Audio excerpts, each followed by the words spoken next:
bigger issue is that the rioting and the looting, it's a byproduct and it's a real issue, but it's not the core issue. It is a true deflection of what needs to happen. What needs to happen is exactly what you and I are doing.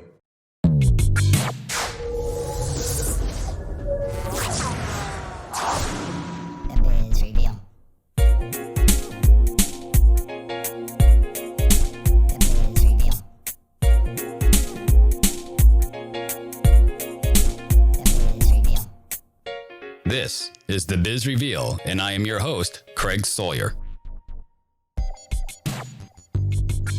This week, we're joined by Steve Worthy, CEO of Worthy Leadership Group, a distinct voice in the executive coaching field. Steve Worthy holds a bachelor's degree in accounting from Plattsburgh State University, a master's degree in business and strategic operations from the University of Maryland, and a certificate of diversity and inclusion from Cornell University. This week's episode dives into the yearning to better understand the differences in various race and nationality viewpoints and to open a much-needed dialogue in America.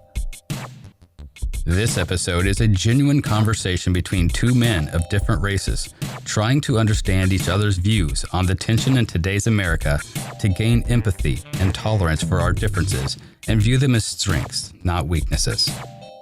Open minds can evolve into open hearts if we allow them to. Contact Steve Worthy directly by email at steve@worthylg.com. This is the Biz Reveal with racial tension and tolerance with Steve Worthy. And it's gotten to the point, and you and I discussed this off air, is it's gotten to the point where people don't like to talk about it. Yeah. It's taboo, because if I disagree with you, or if I disagree with a policy that has to do with race, that makes me racist. Everything's racist these days. Yeah. Everything's racist. Mm-hmm. And if we don't talk about it, it's nothing's going to change. We have to talk about it. We have to understand each other. And here's another point of that. And this does have to do with business. I mean, I think everything we're talking about does. I agree. Because racism obviously is present in the workplace and corporate America as well. I mean, you see that with the CEOs that are, in their positions and the lack of diversity in that area. So it does exist. How do we get to the point to where we can openly discuss these issues and somebody like myself can ask somebody like you, right? We're different people. We have different backgrounds. You got a different story than I've got. I want to understand your story, but I don't want to be offensive when I'm asking for your story, because I don't want you to be like, are you only asking me that question because I'm black? My answer is yes, I am, because if you weren't black and you didn't have your heritage and your experiences in life of being black, I mean, you can't understand me as a white guy. I mean, you don't know what it's like being white, a white male, especially these days. Being a white male, that's like, oh my gosh, But I want to be able to talk to somebody like yourself and ask questions without feeling guilty. I shouldn't have to feel guilty for being my color anymore, and you should feel guilty for being yours. Well, yeah, dude. Well, here's the thing. I know you don't own slaves. If you do, that's a whole other conversation. Yeah, it is. That's a whole other conversation, right? And I get that. And here's the thing. I think the majority of Black minorities understand that, and we get that. We get that the generation of white males, women, everybody, you didn't own any of that, right? You weren't, but you benefited, if you will, from it. Does that make sense? Right? It is the benefit of the invisible hand. I kind of get where you're going at with it. And that's kind of like the white privilege thing, which is kind of vague, but I understand what you're talking about. Like our race has gotten where we are because of those actions taken then. Correct. Okay. Exactly. Well, I was gonna use that word, white privilege. Well, let's go back to the race analogy, right? Where, you could beat me, you and I, if we were running a race. So I'm 5'11", I'm fairly athletic. I got longer legs than you. Just messing with you. Just Ain't that messing the with you. truth? Just messing with you. We're at a one-on-one race at the starting line again, right? I probably beat you. That's just I hate to, because I hate to, use that analogy with myself and sometimes or whatever, but it's just the truth, right? And then, but if you were at the 80 meter mark and I'm back here, of course you're going to beat me. And so that's the point that for me is that's the issue. That's the core issue. And it's not so much I don't want you to feel, what's the word? Bad about it. It's just understanding.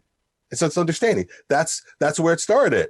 That's where it started. It's you were 80, we're at the starting line. And so now, to your point, we got to work harder to get to that point. And we are. The process and the progress has started, and it's continued to start. And then just to also carry the point forward too, is that I know we talked about for the listeners there, we were talking about my heritage when it comes about like just from 100 years. We know that this has been 400 years in the making, all of this stuff. So I was just using 100 years to talk about the worthy experience, if you will, right? But it has just been so much longer than that, that we have to truly understand where we are so that we can kind of go forward as well too. I don't want you to ever have to feel uncomfortable with asking a question, right? Around race or around diversity. It's just a matter of we are in such a hyper sensitive point right now, inflection point where, yeah, I hate to say it, some people are going to get pissed and some people are going to get upset. And it's until we start to kind of take a lead and kind of understand where change kind of needs to take place. And I don't think it was you I was talking with about this. And this goes, for me, this goes right back to business. Whenever I think about the change in policy that needs to take place, I firmly believe the private sector is going to lead the way.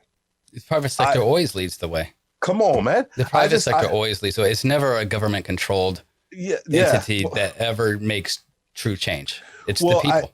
It's the people. It's the organizations. It's the people within the organizations. These are the people that are speaking out. These are the people that are actually embracing. They can't fully understand what we're going through or what we have gone through. They can't, and we're not asking them to. We're asking them to hear us. We're asking to be seen. We're asking to be heard. I loved your question, and I failed to answer it all the way. When you're asking about the candidates, right? You may have one candidate here, or whatever that may be. If we use the premise of racism and things like that, there are just so many other little things that we have to deal with being Black minorities that other people don't understand. It's like the microaggression, right? And it's also almost a little bit of imposter syndrome, like, well, he just got that position because he's Black, or he just got that, she just got that role because she's a female and she's a Black female, or they just got and the essence of it is that no, we didn't. We actually got it because we deserved it, right? The story that we tell ourselves could be completely different, but the assumption a lot of times is made. Craig, I've come into organizations and I have leapfrogged people that have been with the organization 10 years in other positions. And did I deserve it? Yes. Did I feel bad? Absolutely. I did. I was like, oh my gosh, this dude's been here like so much longer than I've been. And I would ask my boss about those, situations. What up, dude? Steve, you got it. You just got it. Like when I hired you, I knew you just got something different about you. It's not about what you look like. It's what you bring to the table, and your ability to connect, yada, yada, yada. So I'm going to get off my bandwagon. But there is still that, feeling that I'm just so sure that some of the dudes were like, yeah. Did you ever feel that way? Because that's not a way that anybody should ever have to feel if you get promoted. You want to feel like you got promoted on merit, man. Like you're the right guy for the job. And if you ever have that doubt in your head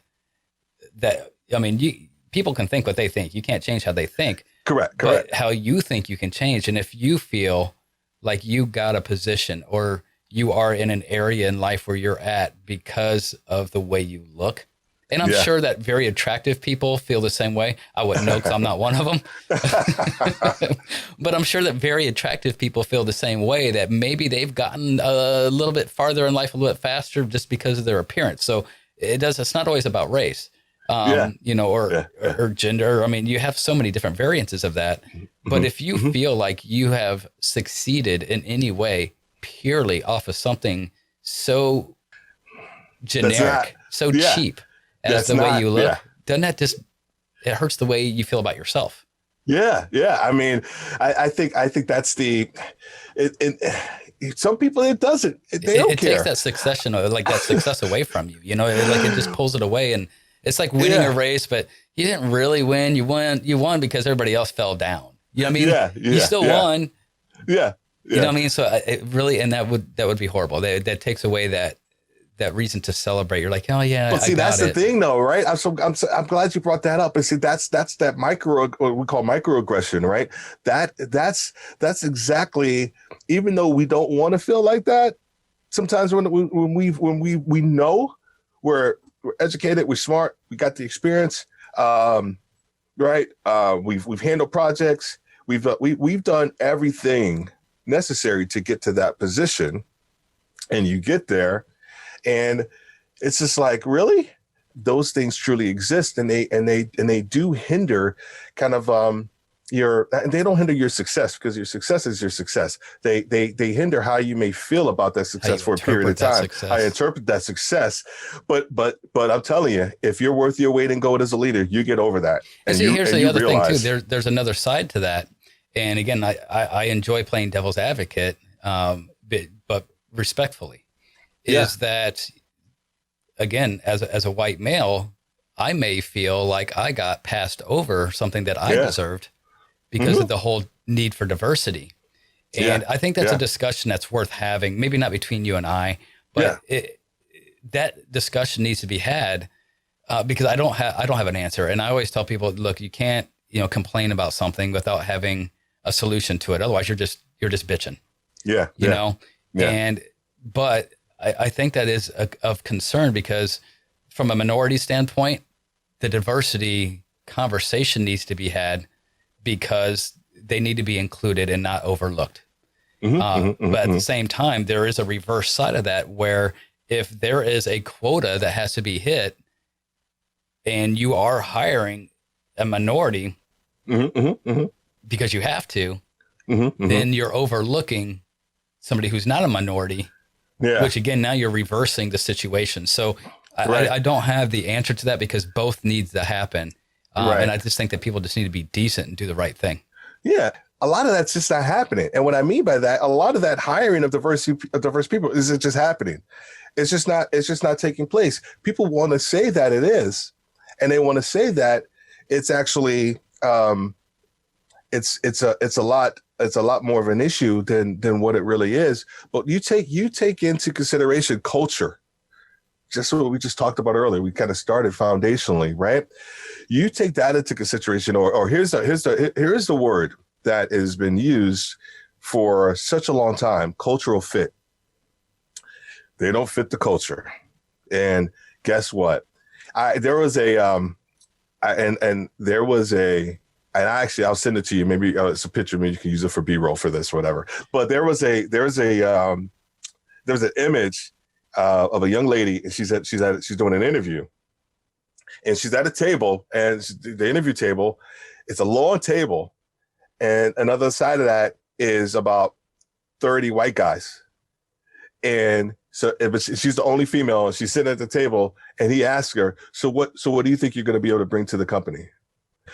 When I got it, I got exactly what she could bring to the table, right?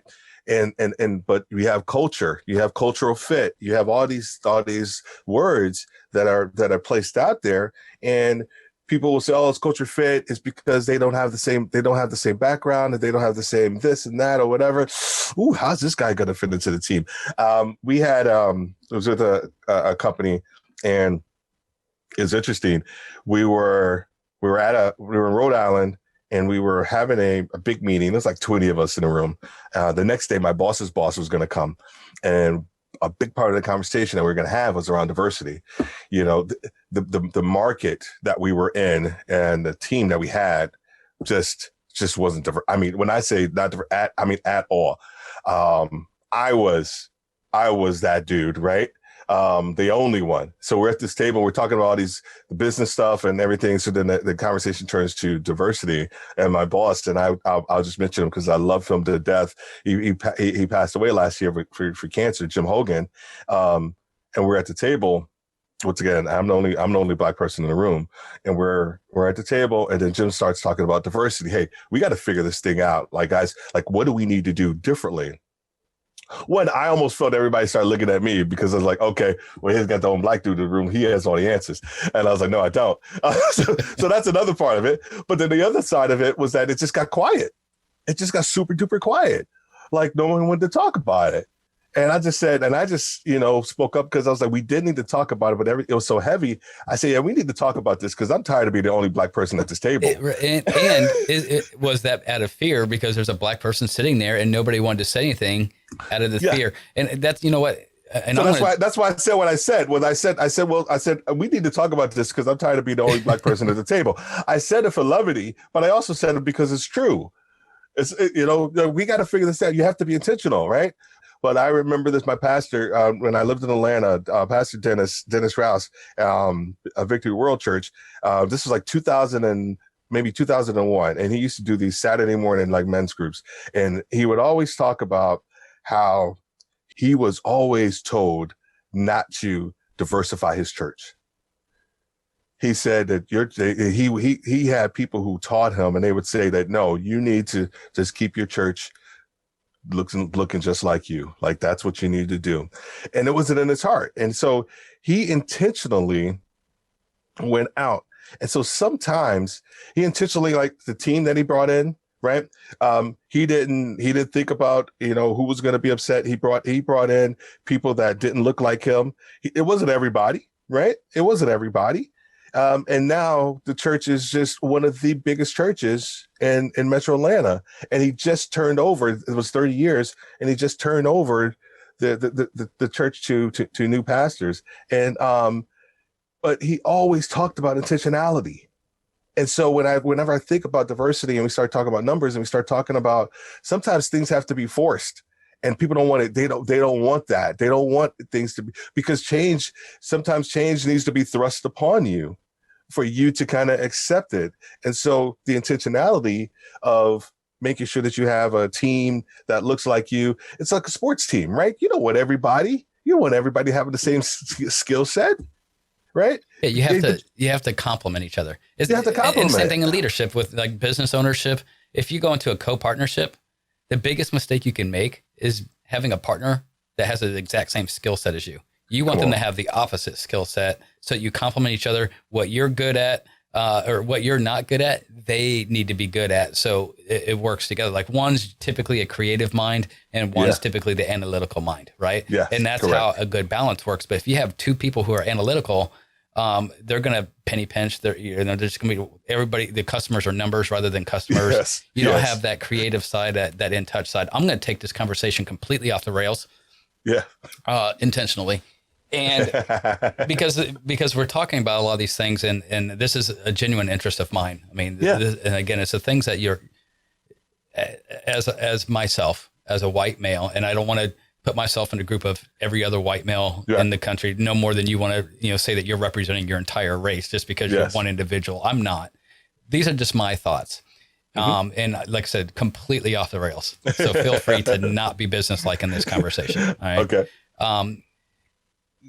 What's happening in this country right now, as a former service person, absolutely disgusts me. It like literally makes me sick to my stomach. When what's going on is happening with the race situation. And I want to talk about BLM specifically, because I believe in the movement of BLM. I absolutely cannot stand the manner in which they're carrying it out. Now, and I don't know your point of view on this, so feel free to disagree all you want. I have no idea how you feel about this. We haven't talked about this, but I don't feel like riots and violence and destruction of cities and destruction of countries, and it's random. Looting has nothing to do with the cause. Theft, and they're stealing from their own people, which it makes it even more obvious that that's not what their goal is. Their goal is just to be anarchists, in my point of view. The movement itself and what the movement is, they say they stand for. I wholeheartedly believe in, and I believe in. I guess I'm more of the Martin Luther King Jr. mindset than I am of the Malcolm X mindset. I think that people, when you're respectful, and you don't have to be loud to be heard. You know what I mean? Like you don't have to be loud, but I think that it has changed things because 6 months ago, I didn't think about race. I'm lucky to be one of those people. When I see somebody on the street, unless I have to give a description of them, it's a black male, 6'1" or he's a white female. You know what I'm saying? I mean, we still have eyes. We are still different. We should be able to describe each other that way without feeling bad about it. But now I have a feeling that when I have an interaction with somebody who, and I'm just using black as an example because of the environment that we're in, I feel like I have to act a different way, like almost like I have to be even nicer to them than I normally would be just because of that. And now it makes it overly conscious. So what is your opinion on BLM and how I don't know if you know, obviously you're not white, so you don't know that perspective, but that's how I feel. I feel like now it's in my face so much I have to think about race, where before I didn't even think about it, which is the way that it should be. And I think that a lot of times that we are so conscious about race and about making everybody equal. And I use the quotations equal because look, I don't think we're all going to be seen the exact same way ever. And do I think we should? Well, it depends on what part of it you're talking about. I mean, in the general human race, absolutely. But we all have different levels of skill and, different things that we bring to the table. So is everybody equal? No. We're not. You know what I mean? I'm not going to be equal to Michael Jordan. We're not equals. Not because we're not human. We're equal in that sense. That's what I'm getting at with that. But in the sense that everything has gotten so polarized, and not in the terms of race, but black and white. There's a right and wrong, and then yin and yang, and now it's so there and in your face. I don't want it to be conscious. Like a conscious decision, or a conscious thought. I don't like that. I don't like that it is. Right. Well, dude, okay. Yeah, I let them unpack. But no, it's good stuff. Good stuff. And I appreciate that. Here's the thing. So I was doing a presentation, and one of the slides that I had on there was what we don't repair gets repeated. And so someone asked me a question. When I went into the Air Force, I wasn't like this rah American dude, right? But man, when I traveled the world, when I saw everything that kind of transpired in other places and other countries, and regardless if you agree with the Desert Shield, Desert Storm war or not, for me, in my idea, and my concept is that I'm serving my country. I got the back and the sides of, all the guys and gals that are serving with me, all of my pilots, because I was in the Air Force. We are going to get through this as Americans, regardless of whatever. The military, I think, is the only true equalizer. Man, and we're excited because we know when we leave in the morning, we're going to be going home, right? And we're all excited, and then we're in the dining hall. We look up in the TV, and there we see Rodney King getting beat by 8 cops or whatever it may be. And I'm like, I just served this country.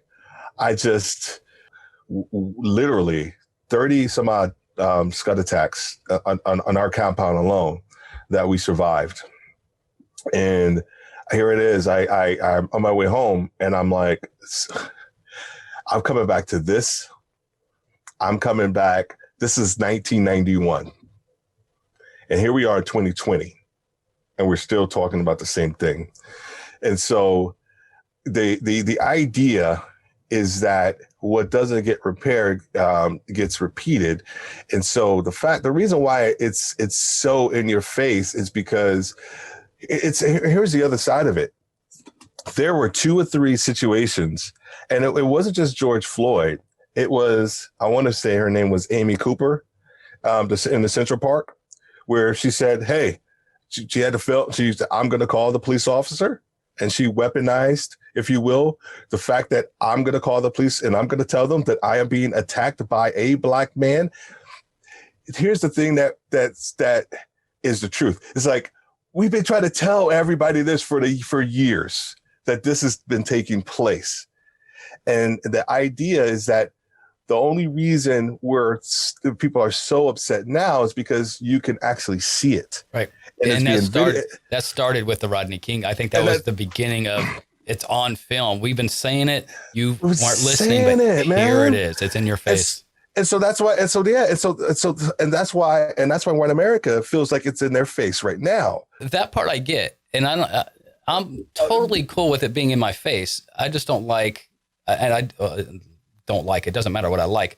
I disagree with the manner in which they're doing it. Like, you can, if you want to be loud, right? You know, I know I'm more about the quiet change type.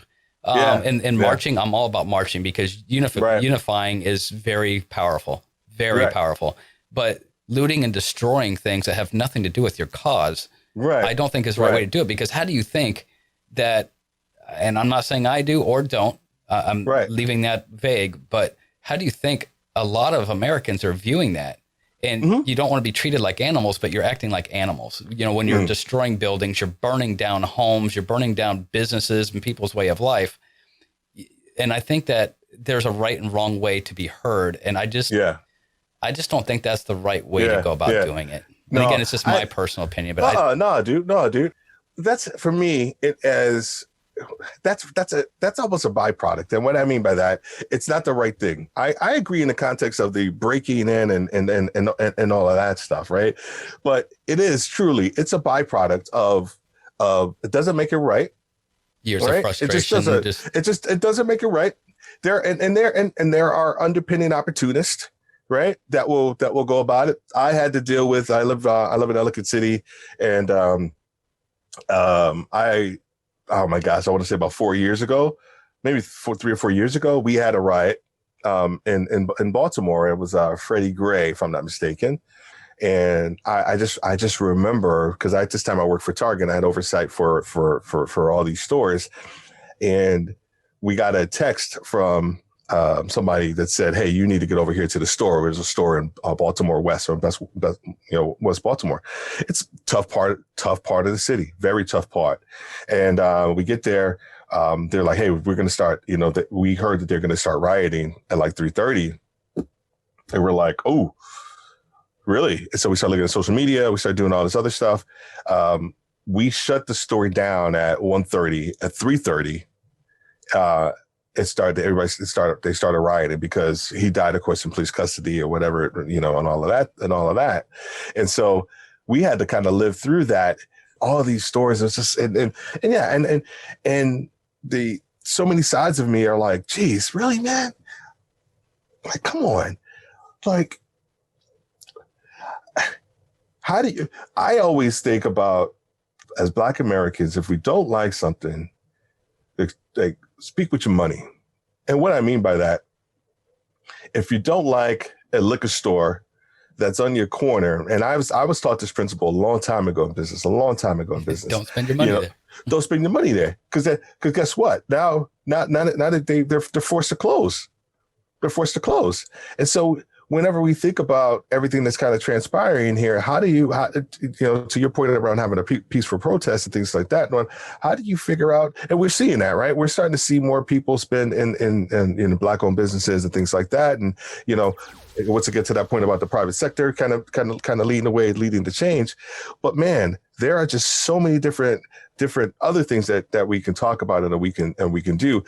The bigger issue is that the rioting and the looting for me is once again, it's a byproduct and it's a real issue, but it's not the core issue. And it's not, I think but the core issue is getting lost because what's making the news is that, we're not discussing the real issue because of all the extremist things going on. That's what we're talking about. Correct. So the message is getting completely lost in the chaos. And that's exactly it. And so to your point, or to my later point around the invisible hand, is that it points to, or it points off, or it deflects the core issue, right? It just does. Like, I mean, come on, man. We could look at any news cycle, and destruction and all of that stuff sells. It just does. Movies, you name it. But when we start getting down to the root cause of whatever it is that we need to address to fix the issue, because it requires it, dude. That requires change. Listen to me, the rioting and all of that stuff, that conversation, and I know people are losing their businesses. We're both businessmen, and we understand the impact that has. But it is a deflection. It is a true deflection of what needs to happen. What needs to happen is exactly what you and I are doing. Discussion. This is exactly what needs to take place. Not arguing, not yelling over the top of each other. I disagree with some of the things that you're saying. Yeah. But I'm hearing you out because, again, I want to be respectful. You know, I don't want you to agree with me on everything. What's the point of talking to you about it if you're just going to nod your head and be like, yeah, man, you know? Yeah, here's the other. I'm on your show, Chris. So by God, man, if you disagree, just say it, because I like the discussion and I like the arguments and debate. The one other thing I wanted to talk about before we, kill this thing is a big concern of mine. Huge concern of mine, a huge fear of mine is I feel like we just went backwards 40 years. In what way? Here's what I mean by that. And I feel like, and again, I'm generalizing just because we have to right now, as far as when I say black and white. Right now, the black argument is BET, is black-owned businesses, is black power. They're segregating themselves. And didn't we do that in the 60s, trying to reverse this segregation? And now we're turning everything. I mean, I can't walk down the street and be okay with saying white power. That's KKK stuff. You don't do that, right? Unless you want to go up in flames and your house goes up in flames and everything else. It's just not right. You're right. But we see it every day for black power. I'm a strong black woman. Can you have a white woman say, I'm a strong white woman? It's completely different. And I don't want to use the term unfair. It's not fair. Life's not fair. Who cares? Give it a rest. But what I'm saying is, why are we reversing all the successes that we have had, all the progress that we've made? And now we're trying to reverse it and, hey, just go to black-owned businesses. I guess supporting each other. It's like saying, hey, shop American, don't buy foreign. I get that part, just support.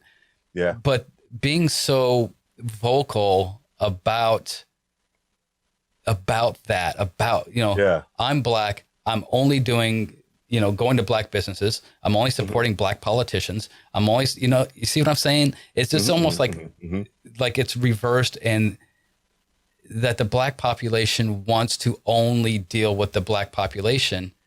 But talking about being equals. And like I said, I mean, the biggest thing is I can't say I'm white and proud. And you should be proud that you're black. I'm proud that I'm white. I mean, I don't really have a big reason to, but I'm not unproud of who I am. So I mean, the reverse of being not being not proud is being proud, I guess, right? Like, I'm not proud I'm white because I'm white. I'm just proud I'm white because I'm not ashamed of it. That's all. And I think that's how every race should feel. But if I were to go out and, raise my fist and say white power, or say that I'm only going to support white businesses. Do you understand what I'm saying? And I know that there's a reason for the black race doing that right now. I get it. I understand it. It's just, that's where the double standards come in. And if you want to be equals and treated as equals, then why are you segregating yourselves and bringing you back to the white only, black only bathrooms? And, you see what I'm saying? And that's how I see it. But again, my skin's a lot of shades lighter, so I don't Right. see it in the same way that maybe you do. So what's your opinion of Yeah. what's happening? No, I completely understand what you're saying. And once again, it's not a matter of agreeing or disagreeing. It's a matter of understanding, right? Mm-hmm. And the the bigger issue is once again, not everybody feels that way in Black America. Like, and what I mean by that, yes, there is a massive underpinning of feeling that we do need to, like, shop Black, if you will. And here's why. It's because we probably have it to begin with. There is a study.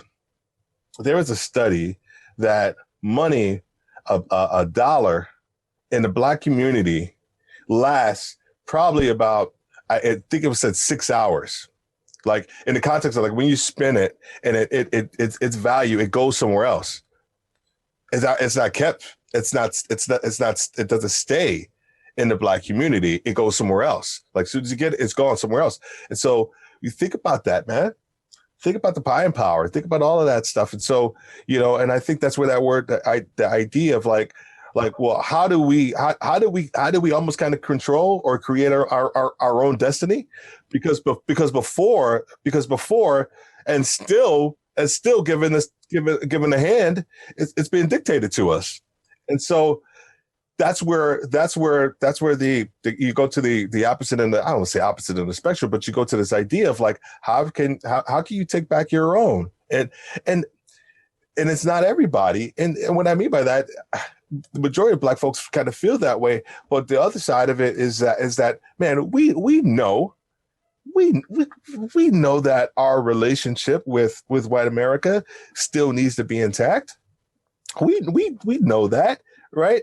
That is never, and you may have some people who feel that way, but once again, you're not going to speak for everybody. I'm not going to speak for everybody. But the thing is, like, we get that. We have seen, this is why I feel like this is so much bigger than the looting and the rioting, is because I have never seen so many white folks out here protesting. Not just here in America, it's in the UK, it's in Australia, it's in Portugal, right? It is just the idea about injustice. It's just true. It is true, and that is the crux of kind of like what needs to be talked about and Which what would be needs great to be talked if about. it's the fight and the argument against injustice, not Yeah, specifying. Again, I'm not trying to say that it's not important, the black white thing and the long disgusting history, for for different races, but injustice in general. That's why this country is as great as it is. Do we have our faults? You're damn right we do. Have we made some mistakes in our history? Yeah, there's some pretty disgusting blemishes there. With slavery, the only country to ever drop an atomic bomb. What we did to the Native Americans. I mean, obviously every nation is going to have its really disgusting moments, and we're having one of them right now. But the good news is that we have always come out of those disgusting moments a much better, much stronger nation. And I think we will.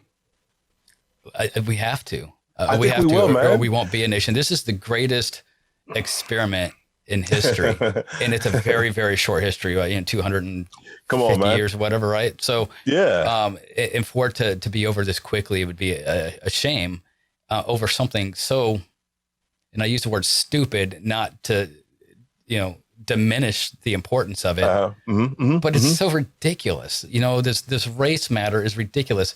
I can't control how I look any more than you can, I happen to be fair skinned and blue eyed. I didn't ask for that. But I'm okay with it. Am I proud? Again, being proud just means that I'm not embarrassed, Right. But it's such a ridiculous notion that because of the way that somebody appears physically has anything to do with who they are as a person. And like I said, it disgusts me. It hits me to the core that any of this is happening. And I just hope that we can come out of it stronger and not weaker. And right now, I'm not seeing that. Nothing's given me faith right now that we're going to come out of this stronger. I know we're going to come out of it. I have faith that we're going to come out of it stronger because history has proven that. And Americans never cease to amaze me with the way that we come back from things. Right. But right now, man. Well, it has to be broken. It has to be broken, Craig, before it truly, right? It does. And this is the ugly side. This is the ugly side of change, right? We go back if we want to, this is truly the ugly side of change. And it is that same motivation. Like I just said earlier, that motivation, number one motivation is people avoiding discomfort. Yeah. Like people don't want to feel they don't want to feel uncomfortable. They just don't. And I'll just put it through, white Americans don't want to feel uncomfortable because you've felt comfortable for so long, and we haven't. And that's where the discussion, and that's where the is there a sense of, I'm sorry. Is there a sense of, well, it's about time you felt what I felt. Is there a sense of that? Probably so. Hey, man, I don't feel sorry for you. We've been feeling like that for hundreds. And I get that sentiment, Yeah. Although I'm not the one that created how you felt, 50 years ago, 150 years ago. Exactly. But I get it. You guys seriously, white people, you want us to feel sorry for you now? Like the reverse racism thing and stuff like that, which does exist as well. But I kind of get that sentiment as well. You know what I mean? Like, well, It's about time you felt because, well, it's about time you heard. It's about time you seen it. We've been saying it for so long. It is about time you see it, right? Like the fact that, I watched it, and you can have your own perspective on it or not. I watched it with my daughters. I watched this man just over $20 or whatever it was he was trying to do or didn't do. Didn't matter what it was. For 8 minutes. And it was probably one of the most horrible things. And I've seen people being beheaded. I've seen all of that stuff. But for me, that was probably one of the most horrible things and I can't even watch it anymore. And when I just think about, there's so many, there's so many situations, man. And so, we're not expecting every white American to truly understand, right? Because you can't, you just can't. I mean, or feel what we felt. But it's just to acknowledge it. Just to acknowledge it, or at least listen. Listen, dude, dude, and then understand that you have power, right? To help the change, to help that, to your point, to the point where, man, it's not going to happen in you and I generation. It's just not. It's not going to happen in our generation. It's going to happen maybe one or two other generations probably down the line, because people are having dialogues just like this. And we're having discussions and understanding that this is important for us to talk about. It is not a matter of hating white folks. It's not even it's not a matter of that. It's a matter of understand, empathize to some degree, or see it, right? We're not telling you to take up arms and all this other stuff with us, or it's just no, join the fight and understand the system, right? Help us talk about policy. Help us figure that side of things out, right? Listen to me. The radical side of things for me are always short-lived. They are, because everything else, the important stuff, ideally should and eventually rise to the top, right? Because it has to become top mind and part of the dialogue, part of the conversation. Because if it's not, guess what? We end up repeating it again. And it shouldn't happen with legislation, I don't think. I mean, eventually, yes, but change doesn't happen with legislation. Change happens with the people, and once the people start feeling a certain way, then that changes the legislation. But you can't force people to feel something that they don't feel just because there's a law in place. People should feel nothing happens because of government. Government should be the result of something that's happened, not make something happen. No, I agree. Well, it goes back to my idea about organizations and individuals, and you know, my thought about businesses taking the lead on helping with racial injustice. And you know, I have a I got a podcast series that I'm starting.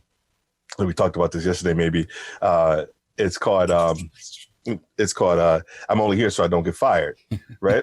And it's just a tie into Marshawn Lynch's famous, quote when he was I think it was at the Super Bowl, and he didn't want to go to the press conference, and he showed up. They were asking questions. I don't think he even answered one question, and he just said, "I'm here so I don't get fired." And so when I think about some of this, I think about some of the organizations and companies that are just making statements to make statements, right? And they're not really doing anything about it. Like those are the ones that are I would say need to be exposed, but that's some of the issue, is that people can say whatever they want to say. Yes, I support you. I believe I've seen it and I agree. This is disgusting. All this other stuff. But what are you willing to do? Right? John Maxwell, guy I listen to all the time in leadership, and he was at a conference, and this was when I lived in Atlanta, and he tells a story, and he said, a guy walks up to me and tells me, like, I want to do what you do. Right. It was massive leadership, dude. I mean, like, just, I don't know how many books he's written. And John says to the guy, well, of course you do. Who wouldn't want to do what I do? I sit here on the bench, or sit there on the stool, I drink Dr. Pepper, and I talk about leadership for an hour. He said, but the issue is that, do you want to do what I did to do what I do? Exactly. And so it's the work. Mm-hmm. It's the work. People are afraid of the work. And they get distracted by the work. This is the squirrel syndrome. Woo, over here we start going this way. No, it's the work. It's the work. It's the organizational work. It's the organizations. It is policy to some degree to kind of help understand where we need to go. But it's the work. Yeah, so and the policy is just the foundation that gives you the direction. To give you the direction of how to do the work. How to do the work, right? And do the work. And it's gonna take time, and it's gonna take honest conversation. It's gonna take individuals who aren't afraid to kind of embrace being uncomfortable, right? For the sake of their own skin, for the sake of, I don't mean skin color, for the sake of literally their own skin, is that the fact that you don't want to say anything because you may feel like you are going to be lumped into this group, or you say too much, or you're going to be lumped into this group or whatever. Man, listen to me. It's about the dialogue, and it's truly about leadership, right? At its core, and trying to devise a way through and past this. Once again, it's not, and I use the word past it, meaning in the context of on our way to something different, because it's not going to fix it, right? In 5 months, it's not going to fix it in 2 years. It's not going to fix it in 10 years. It has to be. And you mentioned it earlier, and I apologize, but I love it because, the kids nowadays, I mean, the millennials on down, and their idea is such a diversity that takes place in schools, sports teams, high schools, all these different things, man. And so ideally they continue to grow up in a different world. Gives us hope. That embraces, yes, let's hope, please, that they start to embrace the differences, and that they start to kind of understand that it's okay for us to be different, right? And understand and figure out how do we move up in that starting line, right? How do we move further up in that starting line and keep going, right? That is my goal. That is my prayer, that my kids could possibly see something different and feel something different, man, because it's just a lot. It's not about making everybody the same and being equal.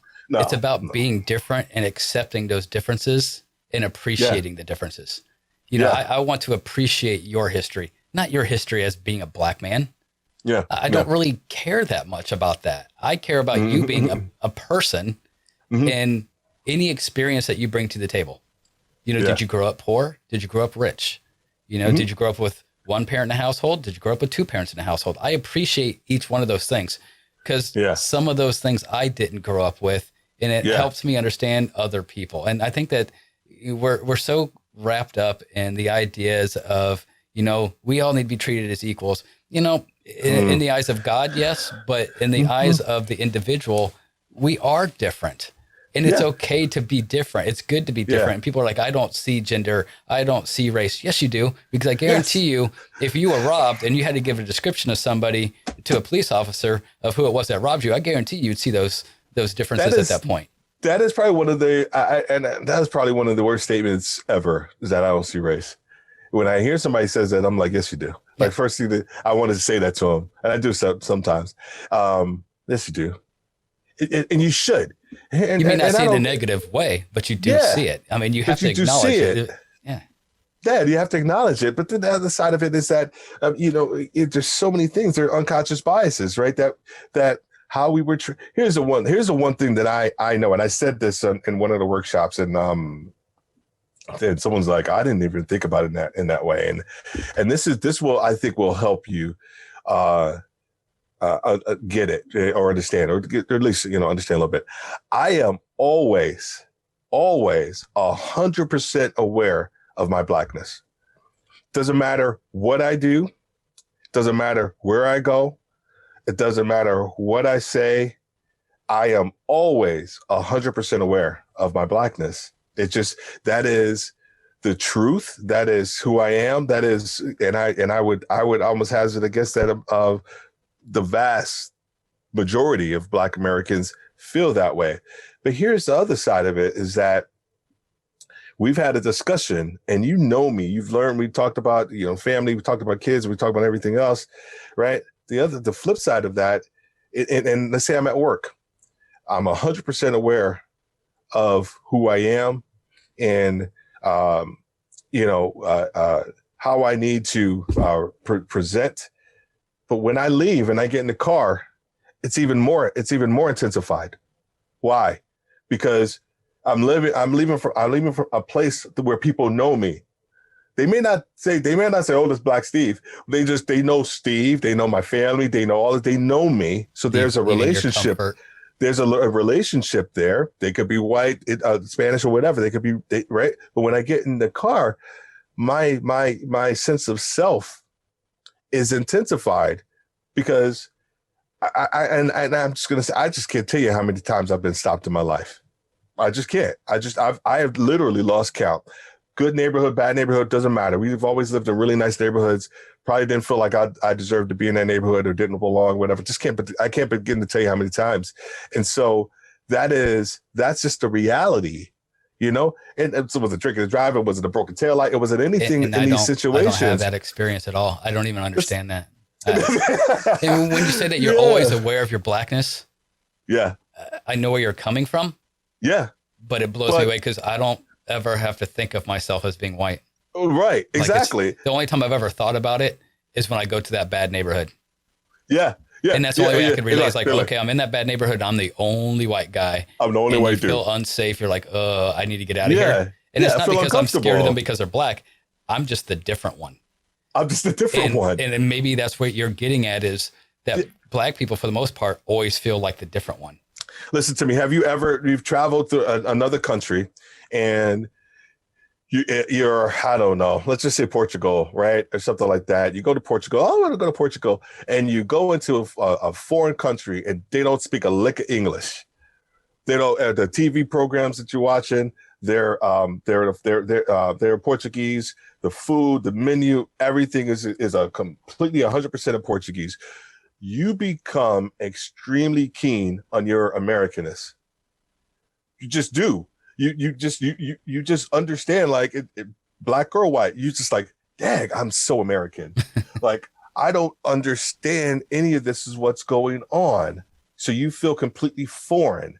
It is almost the same way. Well, to that context of, like, where me being keen and understanding 100% of my Blackness to a large degree, you are always being seen almost as a foreigner. And it's not necessarily negative. It's just that it's there. It's not necessarily a negative. No. Oh, dude, no. Like, it's not because something's happening to you, but No, it's just the fact that it's there. it's It's an there, but awareness. it's an awareness. And just listen to me, dude. Listen to me. I just like you wouldn't change who you are, I wouldn't change who I am. I have been through so much stuff that has caused me to be so freaking adaptable. That's probably why I love change so much. Um, so many different situations where I've had to figure it out, and um, so many other variables that my peers didn't have to deal with.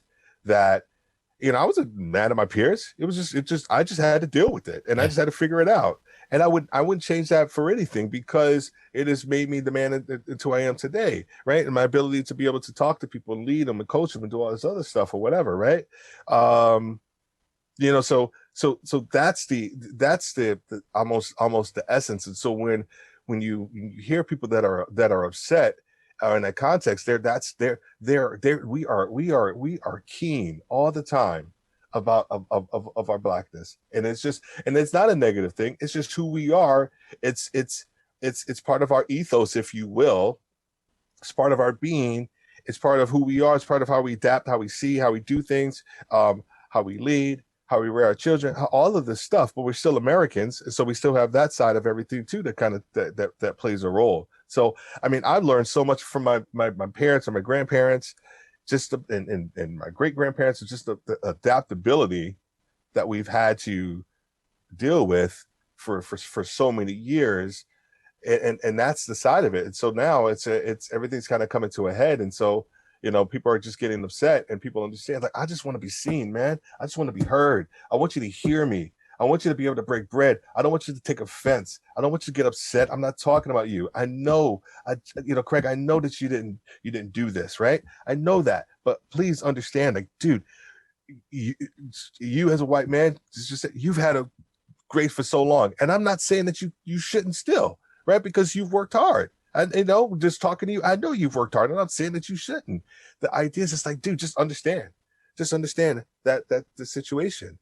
And then from there, man, now we can just have a conversation. Now we just have a dialogue. Let's figure out how do we move past this, and make sure that our grandkids, our great grandkids, man, can in some way, shape, or form be able to live and not have that invisible hand kind of still be there and shake and push it and push the society in a certain way, where all we start focusing on the negative and not focusing on the real question, right?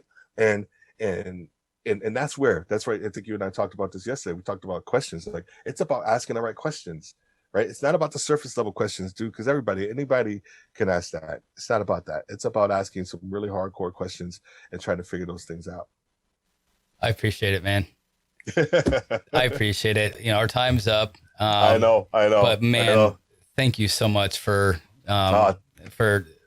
talking about this with me, because I know for me it's not easy to talk about, because when you talk about it, you acknowledge it, and it's hard to acknowledge. It's hard to swallow sometimes. So thank you so much for that.